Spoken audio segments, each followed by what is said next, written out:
신윤미 선교사님,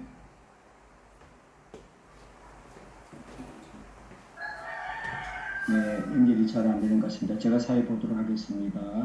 다 같이 묵상함으로 2022년 8월 10일 수요일 새벽 기도를 하나님 앞에 드리겠습니다.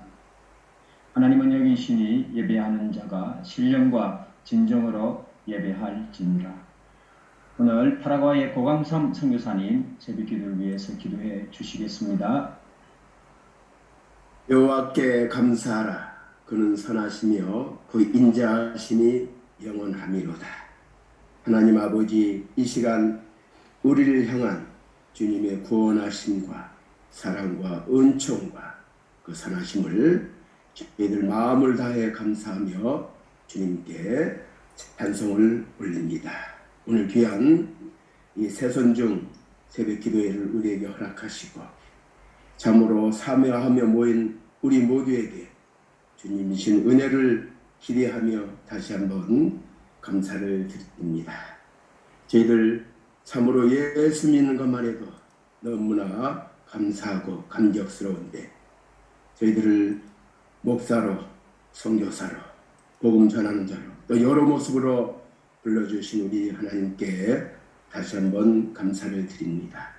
하나님 아버지, 주님께서 허락하신 그 선교지 각 처소에서 하나님께 영광 돌리는 저희 모두가 될 수 있도록 은혜를 더하시고 힘을 더하시고 능력을 더하시고 소망을 더하시고 인내와 감사함으로 우리에게 맡겨진 그 귀한 복음 증거함에 더욱더 소망을 갖고 감당하는 저희 모두가 될 수 있도록 아버지 은혜를 더하여 주시옵소서. 하나님 아버지, 이 새선중 기도회를 통해서 너무나 많은 선교사님들이 여러 가지 질병과 여러 가지 사역 가운데 어려움들을 당하는 그런 모습을 보면서 너무나 안타까운 모습으로 주님께 올려드립니다. 하나님 아버지, 주님께서 보내지 않으셨습니다. 주님 치유의 손길로 함께 하시고 능력의 손길로 함께 하셔서 우리가 주의 얼굴 바라보며 나갈 때에 다시 한번 우리에게 더욱더 예수 그리스도를 통한 능력과 소망과 비전을 더하셔서 참으로 감당하게 부족함이 없도록 한 사람 한 사람 붙들어 주시옵소서. 우리 사모님들과 우리 자녀들에게도 주여 은총을 더하시고 온 가족이 주님께 드려지는 그 귀한 손길들을 아버지 기뻐 받아 주시옵소서. 함께하는 우리 여러 현지인 우리 동역자들과 성도들도 아버지 축복하시고 하나님께서 우리 선교사님들에게 보여주신 그 꿈을 함께 나누며 나아갈 때에 하나님 역사하여 주시었기만을 간절히 빌고 원합니다. 우리 사랑하는 선교사님들을 파송한 우리 한국 교회를 위해서 기도합니다. 하나님 아버지, 이 어려운 시기 가운데서도 더욱더 교회가 열심히 기도하게 하시고 지금까지보다도 더 귀한 선교들로 우리 선교사님을 도움으로 말미암아 참으로 아름다운 역사 이룰 수 있도록 은혜를 더하여 주시옵소서. 우리 사랑하는 선교사님들 선교주에서 그 친히 경험하고 체험하는 귀한 그 영적 도전들을 파송하는 교회들과 또 성도들과 함께 나눌 때에 참으로 파송교회의 자랑이 되고 기쁨이 되는 그런 모든 일들로 주여 함께하여 주시었기만을 간절히 빌고 원합니다. 하나님 아버지, 고개 숙인 저희 모두는 이 시간 우리 대한민국 교회와 또 우리 성도들과 대한민국을 위하여 기도하지 않을 수 없음을 아버지 다시 한번 고백할 때에 우리 사랑하는 우리 대한민국 교회의 주여 함께 하셔서 아버지 지금까지도 하나님의 은혜로 이렇게 푹 성장했지만은 지금 여러 가지 암초에 걸린 것 같고 여러 가지 어려운 상황 가운데 있는 것 같지만은 이러한 것들도 다 하나님의 손 안에 있음을 기억하여 저희들 더욱더 회개하게 하시고 더욱더 하나님 앞에 무릎 꿇게 하시고 우리 먼저 교회에서 우리 성도들이 하나님께 간구하며 회개하며 나아갈 때에 하나님 그러한 귀한 역사들이 이 한국 땅에도 널리 퍼져나갈 수 있도록 은혜를 더하여 주시옵소서. 하나님이 보아사 우리나라 만세란 그러한 귀한 고백을 우리 5천만 우리 8천만 동포 또 우리 해외에 있는 동포까지 아버지 허락하셔서 정말 하나님으로 인하여 이 세계 온 열방에 정체성을 드러나는 귀한 우리 한민족이 될 수 있도록 은혜를 다하여 주시옵소서. 하나님 아버지, 세계에 5천여 개의 우리 한인교회들이 있다고, 우리 750만 우리 교회 동포들이 있다 하는데, 그들 모두에게도 하나님 은혜를 더하셔서 참으로 어디에 있든지 하나님께 영광 돌리는 그러한 정체성을 가지고 살아가는 우리 귀한 동포들 될 수 있도록, 또 교회들 될 수 있도록 은혜를 다하여 주시옵소서. 하나님 아버지, 우리 300명의 용사들이 이 기도에 참가하기를 위해서 기도하고 있는데, 하나님 뜻대로 아버지 허락하여 주시옵소서. 오늘 말씀을 전가할 우리 김여샘 목사님 외에도 더욱더 성령의 능력으로 붙들어 주셔서 준비한 말씀 전가할 때에 서로 은혜를 받는 귀한 복된 시간으로 아버지 인도하여 주시옵소서. 이 사선중 기도회를 위하여 수고하는 여러 임원들 외에도 아버지 능력으로 붙들어 주셔서 더욱 소망 가운데 아름다운 모임 이끌어 나갈 수 있도록 은혜를 다하여 주시옵소서. 오늘 예배를 순서를 맡은 우리 한 분 한 분을 아버지 더욱더 능력으로 붙들어 주시옵시고 축복하셔서 더욱 하나님께 드려지는 복된 은혜의 시간으로 삼아 주시옵소서. 감사드리며 우리 주님 예수님의 이름으로 감사하며 기도드리옵나이다. 아멘. 아멘. 신윤미 선교사님. 네, 제가 계속 진행하겠습니다. 마태복음 24장 4절에서 8절 오늘 주신 하나님의 말씀입니다. 예수께서 대답하여 이르시되 너희가 사람의 미혹을 받지 않도록 주의하라. 많은 사람이 내 이름으로 와서 이르되 나는 그리스도라 하여 많은 사람을 미혹하리라. 난리 소문을 듣겠으나 너희는 삼가 두려움 말라. 이런 일이 있어야 하되 아직은 끝은 아니니라. 민족이 민족을, 나라가 나라를 대적하여 일어나겠고 곳곳에 기근과 지전이 있으니니. 오늘 특성은 잠비아 치쿰비 행궁이라는 찬양 하나님 앞에 영광 돌려드리도록 하겠습니다.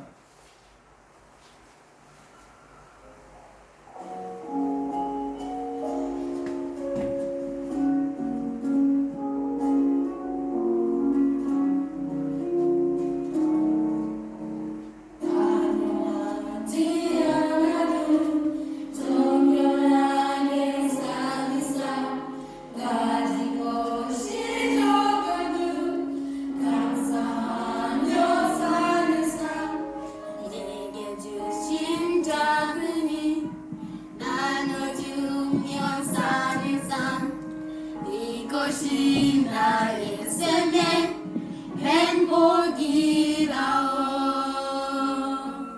이것이 행복이라오. 세상은 알 수 없니 하나님 섭니. 이것이 행복이라오.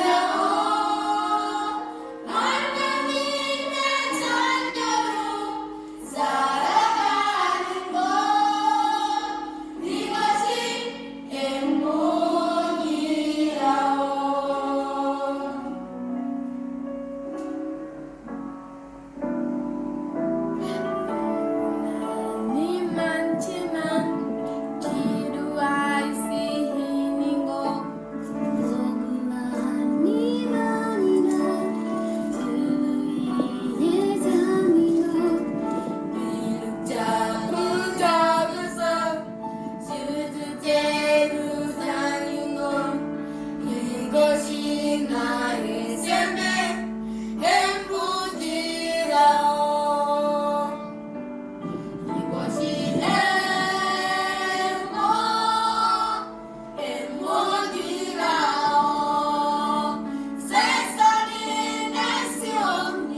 유민용 선생님 마이크 켜셔야 돼요, 마이크.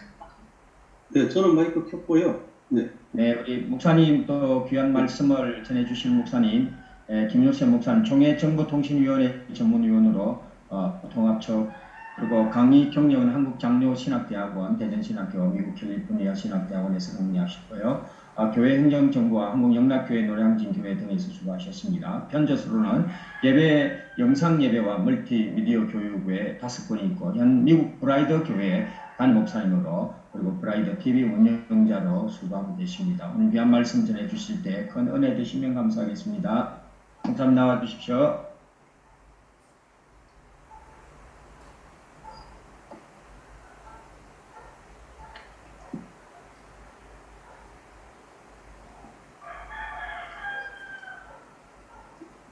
네, 이렇게 줌으로 새벽 기도에 함께 참여하게 되는 것을 너무너무 기쁘게 생각합니다. 코로나가 와서 우리가 불편한 점도 많았지만 우리가 완전히 새로운 역사를 쓰게 되었습니다. 전입니다. 지금까지는 한 번도 이렇게 세계 각지의 선교사님들이 모여서 예배를 드리거나 회의를 한 적이 없습니다. 특별히 온라인으로 이렇게 한 적이 없죠. 그런데 이런 새로운 시대가 열렸습니다. 그래서 지금 우리가 어떤 시점에 와 있는지, 어떤 상황에 와 있는지 그것에 대해서 한번 살펴보고 우리가 새롭게 또 이 새로운 역사의 현장에서 우리가 그 현장의 주역이 되기 위해서 무엇이 필요한지 한번 살펴보는 그런 시간을 갖도록 그렇게 하겠습니다.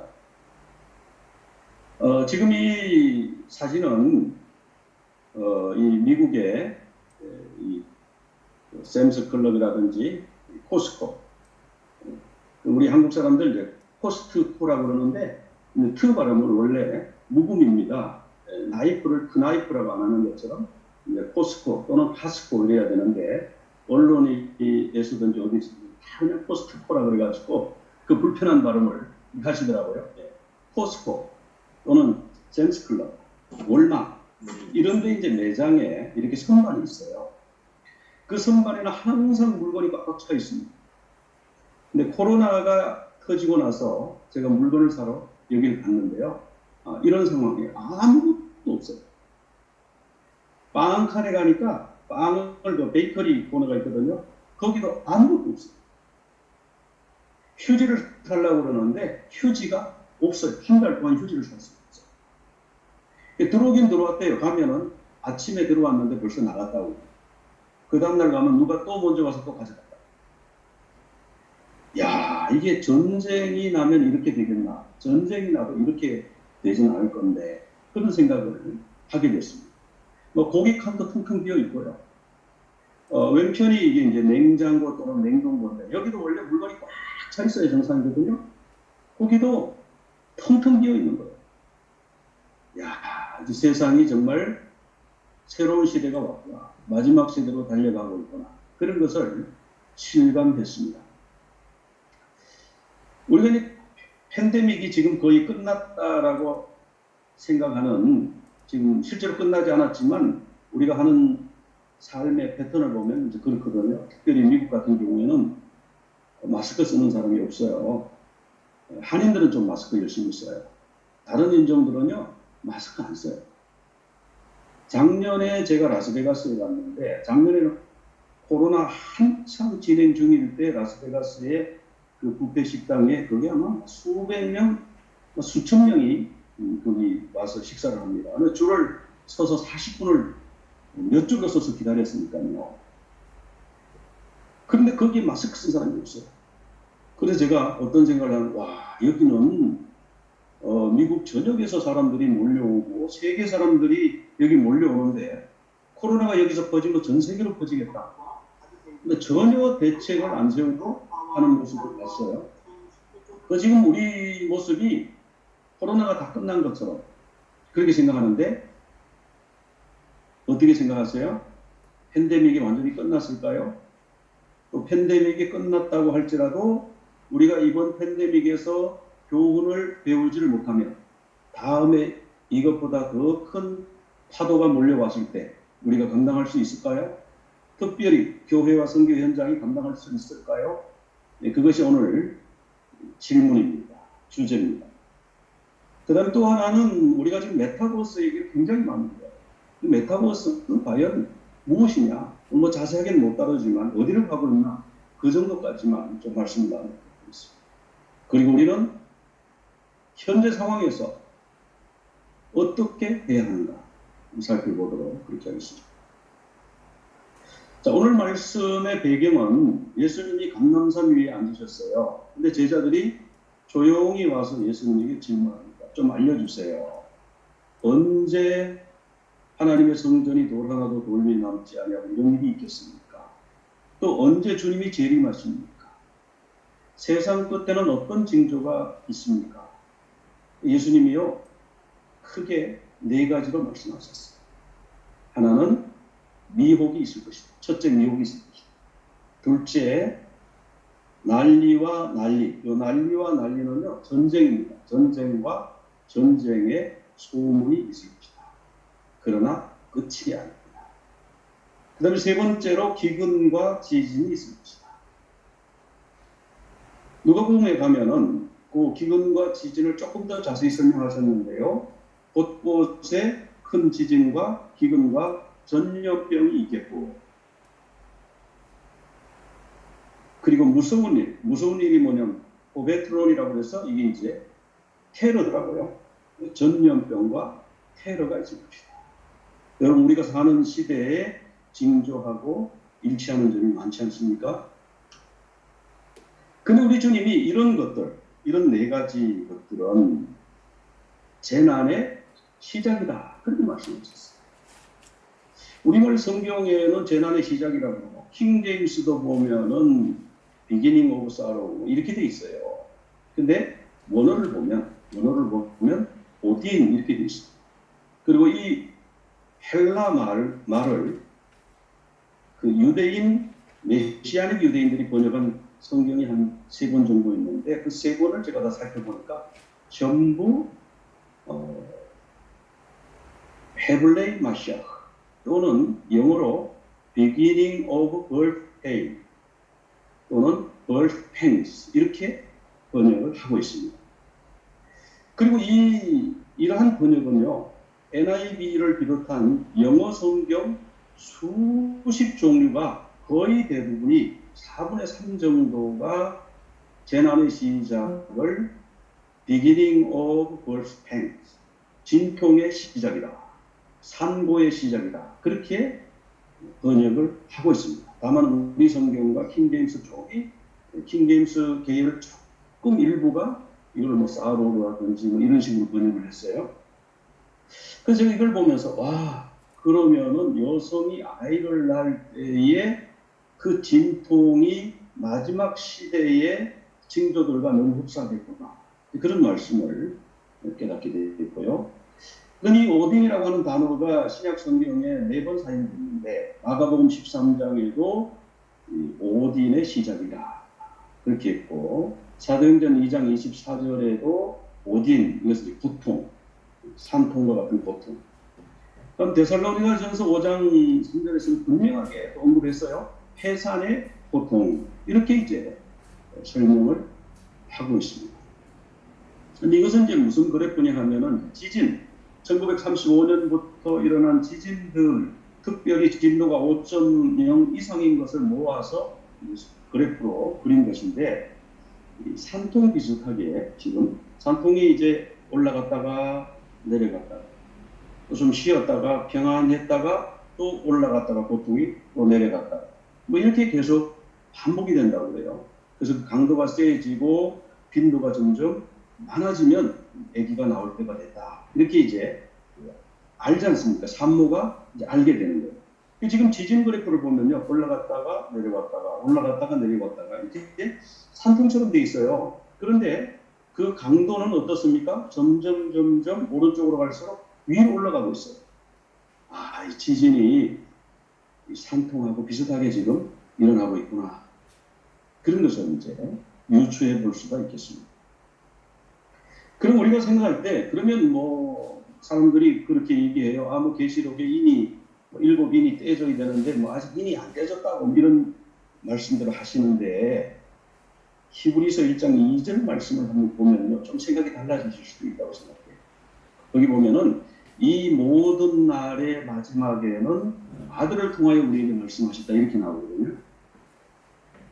그러니까 예수 그리스도가 이 땅에 오셔서 십자가에 못 박히시고 부활 승천한 이후부터는 마지막 때다. 종말의 때다. 그렇게 우리가 이 말씀을 근거로 생각해도 크게 틀리지 않을 것 같습니다. 그럼 이제 이 종말의 시그널들은 이미 예수님이 승천하신 이후에 일어났는데 제일 처음에 나타난 종말의 시그널이 뭐죠? 적그리스도가 나타났잖아요. 그래서 요한 1서에도 보면은 이미 적그리스도가 세상에 왔느니라 그렇게 말씀하셨어요. 그러니까 너희가 사람의 미혹을 주의하라 그러시고 많은 사람이 내 이름으로 와서 나는 그리스도다 그렇게 말할지라도 믿지 말라. 그 사람이 골방에서 말할지라도 들에서 말할지라도 결국 믿지 말라. 이미 예수님 승천하신 직후에 예수님의 이름으로 재림했다는 그런 적그리스도들이 왔다는 거죠. 벌써 종말의 시그널이. 그런데 지금 2000년이 지났는데 왜 그 옛날 얘기를 하셨느냐? 그렇게 생각할 수도 있습니다. 그런데 예수님이 가실 때에 내가 2000년 뒤에 오리라 그런 말씀드렸어요. 금방 오실 것처럼 말씀하셨어요. 계시록에다 보면은 내가 속히 가리니 그런 말씀하셨거든요. 그러니까 예수님이 승천하신 이후로는 언제 오셔도 되는 거예요. 다만 그것이 조금 이제 밀렸어요, 우리가. 근데 우리가 여러 징조를 봤을 때 지금 우리가 마지막 때를 준비하는 마지막 주자가 될 수도 있겠다. 그런 생각을 해봤습니다. 이 마지막 시대의 가장 큰 특징은 이제 팬데믹인데요. 팬데믹과 테러, 기근. 자, 계시록 6장 7절에 보면은 이 네 번째를 뺄 때 성황색 말이 나옵니다. 근데 그 말을 탄 자의 이름이 사망이다. 그렇게 돼 있고요. 그리고 그들이 검과 흉년과 사망과 땅의 짐승들로 죽이더라. 이런 말씀입니다. 그런데 이것을 여기 NIV라든지 여기 제가 쭉 리스트를 다 적었어요. CJB, TV Overline, 버전, ISB 쫙 다 적었습니다. 이 수많은 번역본들은 첫 번째 사망은 데스라고 번역했고요. 이 타나토스를 사망이라고 번역했고요. 요 같은 줄에 있는 두 번째 타나토스는 전염병이라고 번역했습니다. Plague, Pestilence, Pest, Disease 같은 계열이죠. 그렇게 번역했습니다. 그렇다면 결국은 전염병으로 사람들을 죽일 것이다. 즉 전염병이 전 세계적으로 창궐해서 많은 사람들이 죽게 될 것이다. 이 이야기는 빌 게이츠도 그런 얘기를 했죠. 그가 성경을 알고 그랬는지 모르고 그랬는지 모르지만 성경에 나오는 말씀이 가면은 마지막 때에 거대한 팬데믹이 있을 것을 말씀하셨습니다. 근데 이 타나토스는 사망으로 번역했는데 사실은 구약에 나오는 전염병이 데베르인데 그것을 70인역에서 번역할 때 히브리 성경을 헬라 성경으로 번역할 때 타나토스로 번역했어요. 전염병. 그러니까 지금 네 번째를 뗄 때 나오는 그 사망은 전염병을 말한다고 하고 전혀 무리가 없다고 보여집니다. 계시록 2장 23절에도 참 이해하기 어려운 말씀이 나와요. 거기 뭐냐 하면 사망으로 그 자녀를 죽인대요. 사망이 죽는 건데 죽음으로 그 자녀를 죽이리라. 이게 여러분 말이 된다고 생각하십니까? 죽음은 사망이죠. 죽이리니. 아포크테이노. 죽음. 근데 그 앞에 나오는 사망은 도대체 뭔가? 그 사망은요. 데베르. 전염병. 플레이그. 그렇게 번역해야만 정확하게 번역되는 거죠. 문맥이 연결이 되는 거죠. 그래서 계시록에서도 이 타나토스, 이것을 사망으로 우리가 비록 번역했지만 전염병으로 사람을 죽인다고 하는 말씀이 거기도 나오고 있습니다. 또 출애굽기에 살펴보면은 여호와께서 전염병이나 칼로 우리를 치실까 두려워하나이다. 그 전염병이 히브리 말로 데베르예요. 근데 70인역 성경을 보면은 그거를 타나토스로 번역했습니다. 이제 그거를 이제 옮길 때 계시록에서는 사망으로 옮긴 것에 불과한 거죠. 또 출애굽기에 계속 그 말씀이 나와요. 돌림병이 있을 것입니다. 가축의 팬데믹이 있다는 거죠. 가축병. 가축의 질병.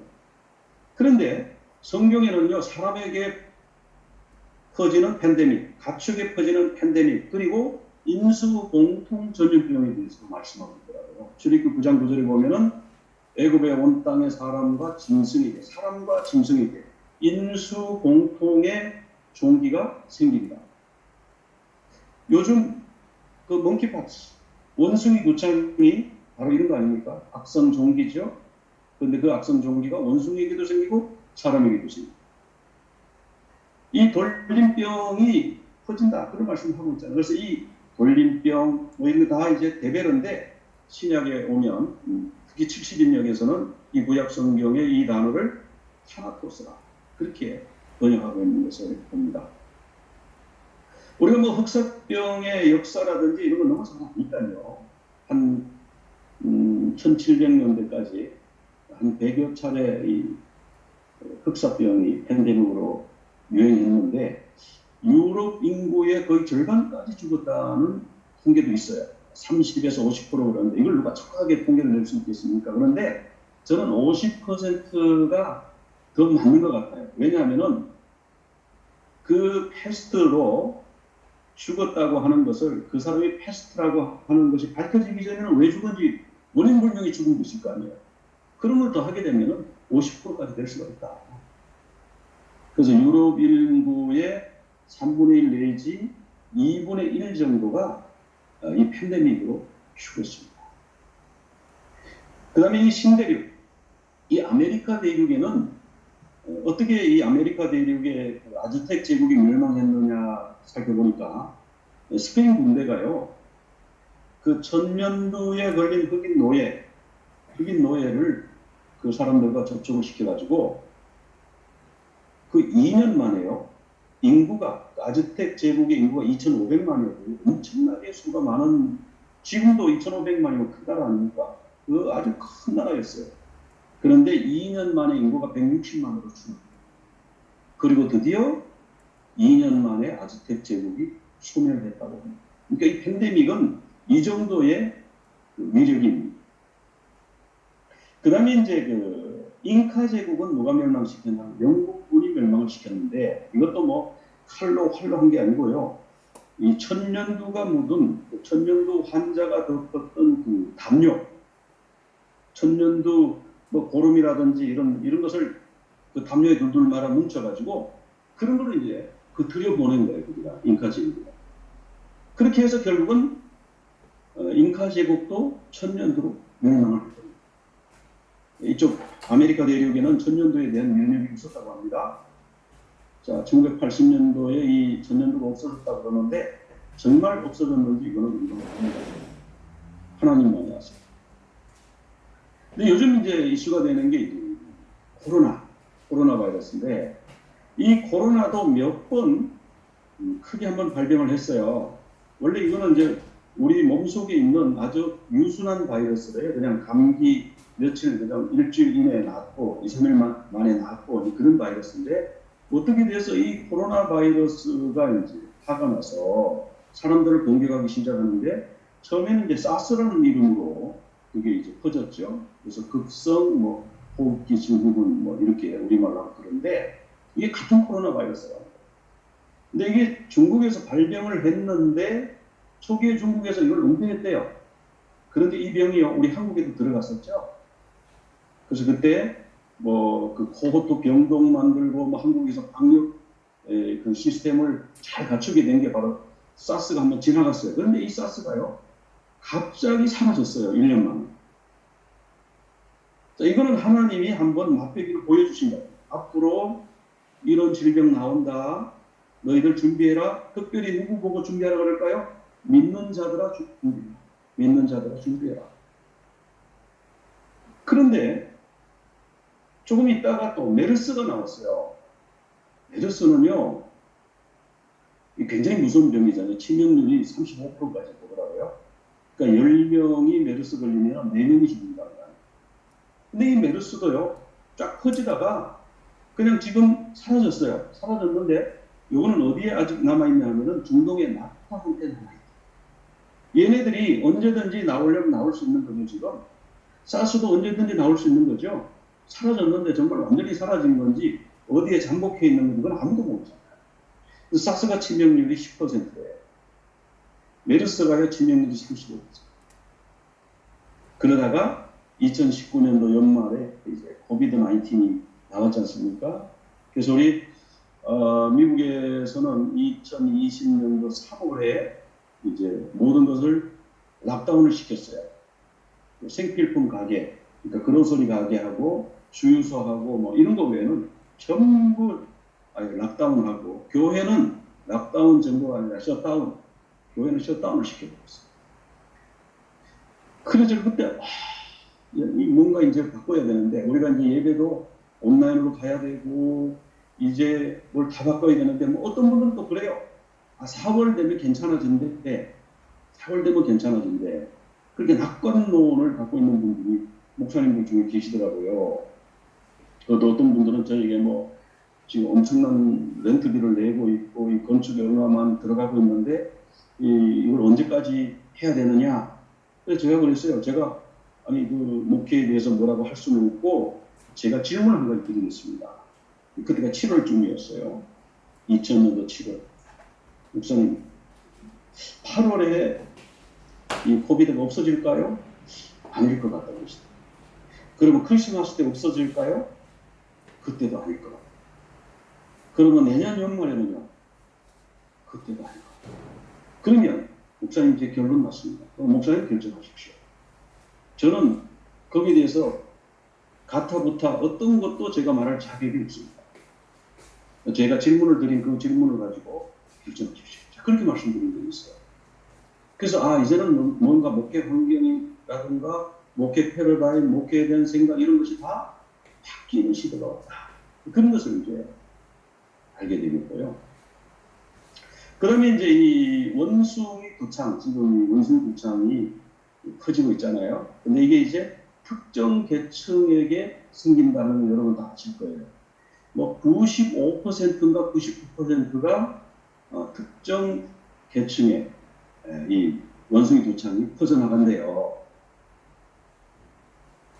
그래서 지금 이것이 뭐 HIV처럼 지금 그렇게 에이즈 바이러스처럼 꼭 그런 어떤 특성을 가지고 지금 퍼져나가고 있는 이런 것도 이게 우연이라고 우리가 생각할 수 있어요. 이게 자꾸 반복되죠. 그러니까 진통처럼 에이즈가 한번 촥을 하더니 또 뭐 어느 정도 뭐가 잡히는 것 같더니 이번에는 원숭이 두창이라고 생각지도 않았던 그런 것이 또 지금 올라와가지고 지금 이제 이게 지금 상승 곡선을 그리고 올라가는 중입니다 지금.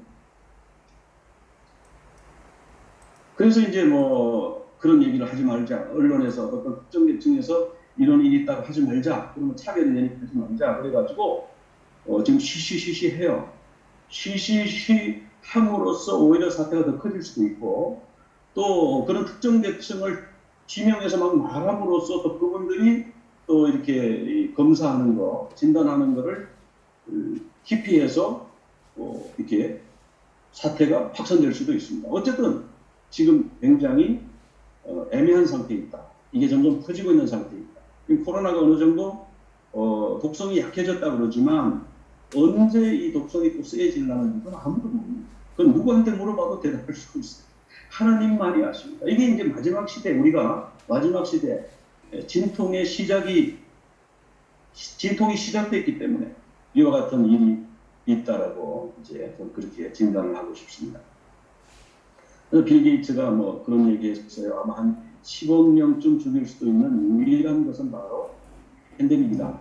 그런 얘기를 했는데요. 우리 예수님이 이미 그때 말씀하셨죠? 말씀하셨어요. 그래서 이제 제가 이 3월 15일 날 셧다운을 하면서 이제 줌과 유튜브로 어쨌든지 새로운 길을 가야 된다. 아직 아무도 가보지 않는 길을 가야 된다 해서 했던 거고 그래서 선교사님들이 많이 연결이 됐고 유튜브가 급성장하게 됐고, 또 우리 선교사님들 또 이렇게 우리 세선중 이렇게 모여서 새벽기도 수백 명 하는 이런 일은요 역사상 없었어요. 그러니까 아무도 한 번도 가보지 못한 길을 지금 여러분 지금 가고 계십니다. 저도 마찬가지입니다. 그럼 이것은 뭘 말해주냐 하면은 코로나를 통해서 하나님이 우리에게 하시고 싶은 말씀이 있다는 거예요. 아무리 얘기해도 못 알아들으니까 코로나를 통해서 하시고 싶은 말씀이 있는데 세상 사람들은 뭐 그거를 뭐 자연을 보호하고 뭐 이런 식으로 지금 하지 않습니까? 뭐 그래서 뭐 박쥐라든지 이런 동물들의 서식처를 파괴하지 말아라. 그리고 공중 보건을 강화해라. 뭐 이런 면역을 증강시켜라. 이런 메시지로 알아듣지만 우리는 다르게 알아듣죠. 영적으로 우리가 해석이 되어야 되겠죠. 그 다음에 이제 오늘 이제 두 번째 질문은 지금 메타버스에 대해서 사람들이 굉장히 열광하고 있습니다. 그래서 이 메타버스에 대해서 조금 언급을 하는 것이 필요하겠다 해서 말씀을 드리는데요. 지금 현실은 뭐냐면 가상현실로 가는 고속열차다. 저는 그렇게 표현하고 싶어요. 지금 현재 우리 상태를. 자, 여러분 그 666에 대해서는 많이 들어보셨죠? 베리치 얘기까지도 많이 얘기했는데 그 666이라고 하는 게요. 진짜 바코드가 666이냐? 바코드가 666입니다. 그 노란색으로 되어 있죠? 맨 첫 번에 시작되는 가느다란 두 줄, 가운데 있는 가느다란 두 줄, 끝에 있는 가느다란 두 줄이요. 6을 의미해요.